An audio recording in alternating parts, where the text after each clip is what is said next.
Shalom para pendengar yang dikasihi oleh Tuhan Yesus. Kiranya Tuhan memberikan rahmat-Nya kepada para pendengar semua. Sebentar lagi kita akan mendengarkan pembacaan Alkitab audio dalam versi bahasa Indonesia sehari-hari.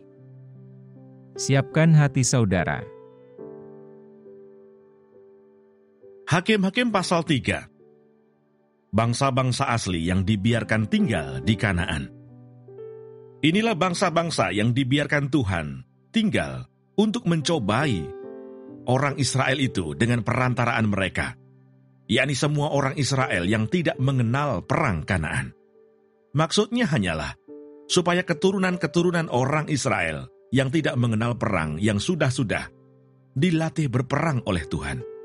Yang tinggal ialah kelima raja kota orang Filistin dan semua orang Kanaan, orang Sidon, dan orang Hewi yang mendiami pegunungan Libanon, dari gunung Baal Hermon sampai ke jalan yang menuju ke Hamat.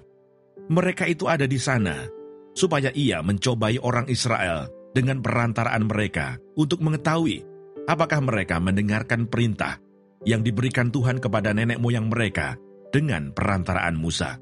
Demikianlah orang Israel itu diam di tengah-tengah orang Kanaan, orang Het, orang Amori, orang Feris, orang Hewi, dan orang Yebus. Mereka mengambil anak-anak perempuan. Orang-orang itu menjadi istri mereka dan memberikan anak-anak perempuan mereka kepada anak-anak lelaki orang-orang itu, serta beribadah kepada Allah orang-orang itu. Otniel. Orang Israel melakukan apa yang jahat di mata Tuhan. Mereka melupakan Tuhan Allah mereka dan beribadah kepada para Baal dan para Asyerah. Lalu bangkitlah murka Tuhan terhadap orang Israel, sehingga ia menjual mereka kepada Kushan Rishyataim, Raja Aram Mesopotamia, dan orang Israel menjadi takluk kepada Kushan Rishyataim 8 tahun lamanya. Lalu berserulah orang Israel kepada Tuhan, maka Tuhan membangkitkan seorang penyelamat bagi orang Israel, yakni Otniel, anak Kenas, adik Kaleb. Roh Tuhan menghinggapi dia, dan ia menghakimi orang Israel. Ia maju berperang. Lalu Tuhan menyerahkan Kushan Rishyataim, Raja Aram, ke dalam tangannya, sehingga ia mengalahkan Kushan Rishyataim. Lalu amanlah negeri itu 40 tahun lamanya. Kemudian matilah Otniel, anak Kenas. Ehud. Tetapi orang Israel melakukan pula apa yang jahat di mata Tuhan. Lalu Eglon, Raja Moab, diberi Tuhan kuasa atas orang Israel, oleh sebab mereka telah melakukan apa yang jahat di mata Tuhan. Raja ini mengajak Bani Amon dan Bani Amalek menjadi sekutunya. Lalu majulah ia dan memukul orang Israel kalah. Kota pohon korma diduduki mereka. 18 tahun lamanya, orang Israel menjadi takluk kepada Eglon, Raja Moab. Lalu orang Israel berseru kepada Tuhan. Maka Tuhan membangkitkan bagi mereka seorang penyelamat, yakni Ehud, anak Gera, orang Benyamin, seorang yang kidal. Dengan perantaraannya, orang Israel biasa mengirimkan upeti kepada Eglon, Raja Moab. Dan Ehud membuat pedang yang bermata dua, yang panjangnya hampir sehasta, disandangnyalah itu di bawah pakaiannya, pada pangkal paha kanannya. Kemudian ia menyampaikan upeti kepada Eglon, Raja Moab. Adapun Eglon itu seorang yang sangat gendut. Setelah Ehud selesai menyampaikan upeti itu, disuruhnya pembawa-pembawa upeti itu pulang. Tetapi ia sendiri berhenti pada batu-batu berpahat yang di dekat Gilgal dan kembali menghadap raja. Berkatalah ia, "Ada pesan rahasia yang kubawa untuk tuanku ya raja," kata Eglon. "Diamlah dahulu." Maka semua orang yang berdiri di depannya itu pergi keluar. Lalu Ehud masuk mendapatkan dia, sedang ia duduk sendirian di kamar atas, di rumah peranginannya. Berkatalah Ehud, "Ada firman Allah yang kubawa untuk tuanku." Lalu bangunlah ia berdiri dari tempat duduknya. Kemudian Ehud mengulurkan tangan kirinya.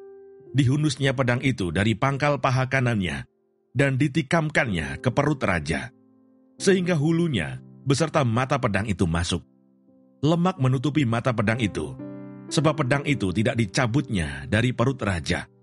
Lalu keluarlah ia melalui pintu belakang. Demikianlah Ehud sampai ke serambi. Pintu kamar atas itu ditutup, dan dikuncinya setelah ia keluar. Baru saja ia keluar, datanglah hamba-hamba raja melihat, tetapi pintu kamar atas itu terkunci. Lalu berkatalah mereka, tentulah ia membuang air di kamar rumah peranginan itu. Lalu mereka menunggu-nunggu sampai menjadi bingung, tetapi raja tidak membuka pintu kamar atas itu. Kemudian mereka mengambil kunci, membuka pintu, maka tampaklah tuan mereka mati tergeletak di lantai. Sedang mereka berlambat-lambat, Ehud meloloskan diri. Ia lewat dari batu-batu berbahat dan meloloskan diri ke arah Seira. Setelah ia sampai ke sana, ditiupnyalah sangkakala di pegunungan Efraim. Lalu turunlah orang Israel bersama-sama dengan dia dari pegunungan itu, dan ia sendiri di depan. Berkatalah ia kepada mereka, ikutlah aku, sebab Tuhan telah menyerahkan musuhmu, orang-orang Moab itu, ke dalam tanganmu. Maka turunlah mereka mengikuti dia. Lalu mereka merebut tempat penyeberangan sungai Yordan ke Moab, dan tidak seorang pun dibiarkan mereka menyeberang. Pada waktu itu, mereka menewaskan kira-kira 10.000 orang dari Moab. Semuanya orang yang tegap dan tangkas. Seorang pun tidak ada yang lolos. Demikianlah pada hari itu, Moab ditundukkan oleh Israel. Maka amanlah tanah itu 80 tahun lamanya. Samgar. Sesudah dia bangkitlah Samgar bin Anat. Ia menewaskan orang Filistin dengan tongkat penghalau lembu, 600 orang banyaknya. Demikianlah ia juga menyelamatkan orang Israel. Terima kasih Bapa di surga untuk firman-Mu hari ini. Berkati kami semua supaya kami mengerti isi hati-Mu. Terima kasih para pendengar semua, kiranya Tuhan memberkati. Dan jangan lupa untuk share dan subscribe.